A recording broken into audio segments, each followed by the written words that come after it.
दोस्तों, हम सबने सुना है कि फला व्यक्ति को दुर्घटना में चोट लग जाती परंतु बच गया। किसी की दुआएं बद्दुआएं काम आ गई। वह व्यक्ति देखो कितना बुरा जीवन बिता रहा है कि उसको शायद किसी की बद्दुआएं लगी हैं। मैं थोड़ा बहुत ज्योतिष का भी विद्यार्थी हूँ और लगभग मैं जो समझ पाया हूँ, बुरा तो कोई समझ नहीं सकता कि निश्चित रूप से दुआएं बद्दुआएं हमारा जन्म जन्मांतर तक पीछा करती हैं। हमारे यहाँ कहा जाता है शब्द ब्रह्म है। लोग कई बार पूछते हैं मंत्र से क्या होगा? मंत्र से कुछ नहीं होगा। आप जब कोई सैड सॉन्ग सुनते हैं, जब आप कोई दुख भरा गाना सुनते हैं, आपका मन अनायास ही उदास हो जाता है। आप कोई ऐसा गाना सुनते हैं जिसमें खूब ढोल नगाड़े बज रहे हों, बड़ा तेज संगीत बज रहा हो, आपके पैर खुद ब खुद थिरकने लगते हैं। इसका मतलब यह हुआ कि अ से ह तक की ध्वनि से निर्मित शब्दों की श्रृंखला हमारे मन को भी प्रभावित करती है। नहीं तो सभी गानों में, सभी शब्दों में बस अ से ह तक के तो अक्षर हैं। ऊर्जा के स्तर में परिवर्तन हो जाता है। ऊर्जा के स्तर में परिवर्तन होने से उसका प्रभाव अलग हो जाता है। वह शब्द एक विशिष्ट प्रकार से वातावरण को झंकृत करते हैं। और ऐसा ही जब हम किसी को आशीर्वाद देते हैं, हम किसी के लिए प्रार्थना करते हैं, तब भी यही घटित होता है कि दूसरे व्यक्ति के व्यक्तित्व में एक पॉजिटिवनेस आने लगती है जब हम किसी के लिए प्रार्थनाएं करते हैं। मेटाफिजिक्स यह कहती है कि किसी भी घटना से केवल मैं प्रभावित नहीं होता वरन पूरा ब्रह्मांड प्रभावित होता है। यथा पिंडे तथा ब्रह्मांडे। और हमारे यहाँ तो मृत्यु के पश्चात जो श्रृंखला चलती है एक धार्मिक क्रियाकलापों की, उसमें पिंड स्वरूप ही माना जाता है उस व्यक्ति को, उस व्यक्ति के अंदर से गई चेतना को, जो अब हमारे बीच नहीं है। यथा पिंडे तथा ब्रह्मांडे। और हमारे यहाँ तो विषय ही भूगोल है।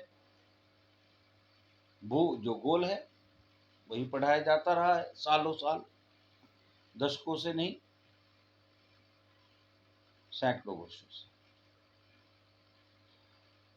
आज युग चल रहा है कि हम अपनी संस्कृति की ओर, अपने रीति रिवाजों की ओर वापस जाने का कोशिश कर रहे हैं, क्योंकि हम भयानक परिणाम प्राप्त कर रहे हैं एक अंधी दौड़ का। किसी को भी शब्द जो भी हम कहते हैं वह निश्चित रूप से प्रभाव डालते हैं, नकारात्मक या सकारात्मक रूप से। तो इसलिए जहाँ तक हो सके प्रार्थना करें, क्योंकि हम सब एक ही रूप से उपजे हुए तो अलग अलग हैं। नानक जी ने कहा है, एक रूप तो सब जग उपजया, को भले को मंदे।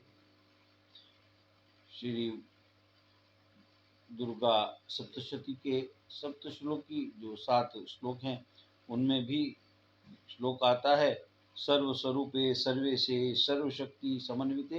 हे माँ, सब स्वरूपों में आप ही हो, सब शक्तियाँ में आप ही हो, अर्थात सब प्रकार की शक्तियाँ आप ही की हैं।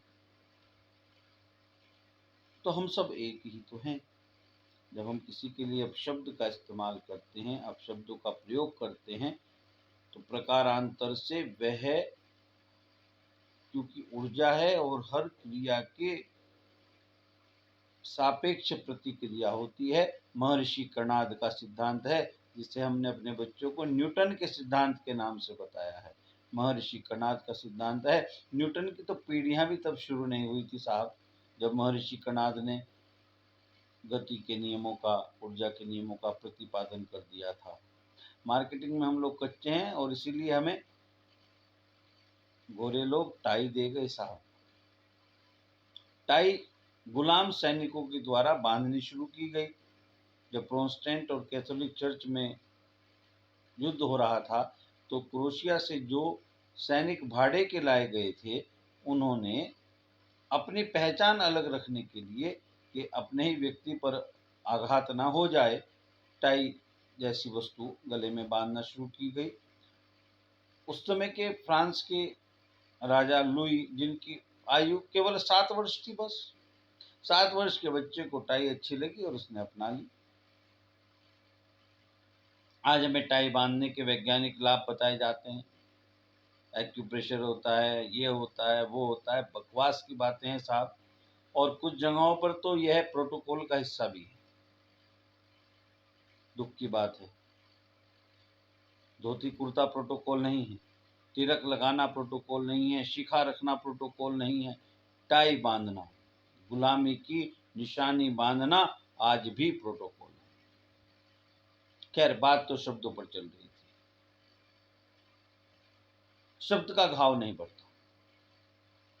आज जो हम किसी को कहते हैं वह हमेशा के लिए उसके दिल में चुप जाता है, उसके हृदय में स्थान बना लेता है, क्योंकि ऊर्जा नष्ट नहीं होती।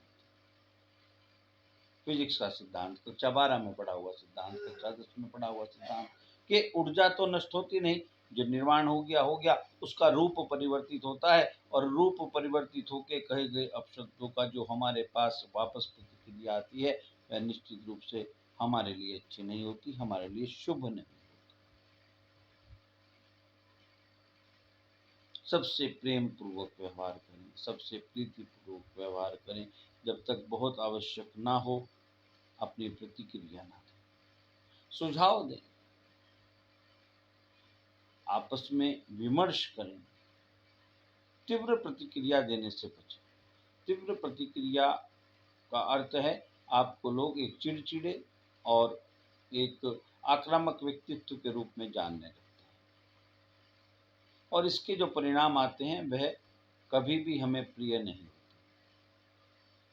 इसलिए इस केवल एक सिद्धांत को मनन करते हुए, एक सिद्धांत का चिंतन करते हुए कि शब्द ही ब्रह्म है, और हमारे अंदर जो चेतना है, जो ऊर्जा है, वह ब्रह्म के द्वारा, उस क्रिएटर के द्वारा दी गई है, उसका सम्मान करें और अपने शब्दों का सम्मान करें।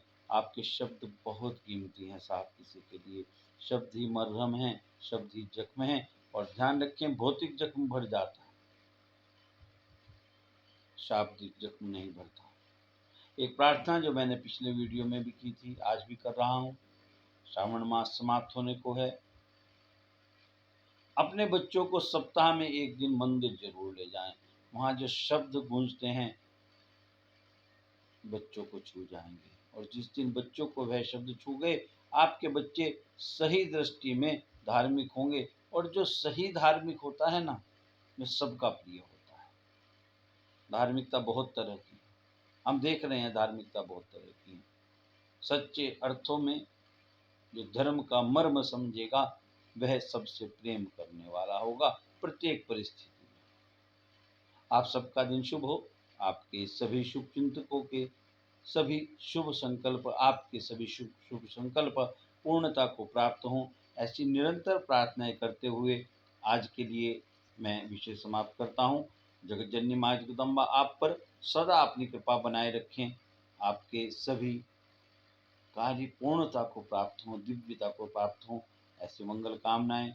राम राम, जय हिंद, जय भारत। और तिरंगा आपने अपनी छत पर जरूर लगा लिया होगा, ऐसी आशा है। बड़ा महत्वपूर्ण बात है। हमारे बचपन में हम तरसते थे कि कभी तिरंगा क्या हम घर पर लगा पाएंगे। आज के बच्चों के पास अवसर है कि तिरंगा लगा सकते हैं। तिरंगा लगाइए, आज़ादी का जश्न मनाइए, नित्य आज़ादी का जश्न मनाइए। और जो आज़ाद होता है बेफिक्र होता है, जब बेफिक्र होता है तो मस्त होता है। मस्त हो जाइए। राम राम।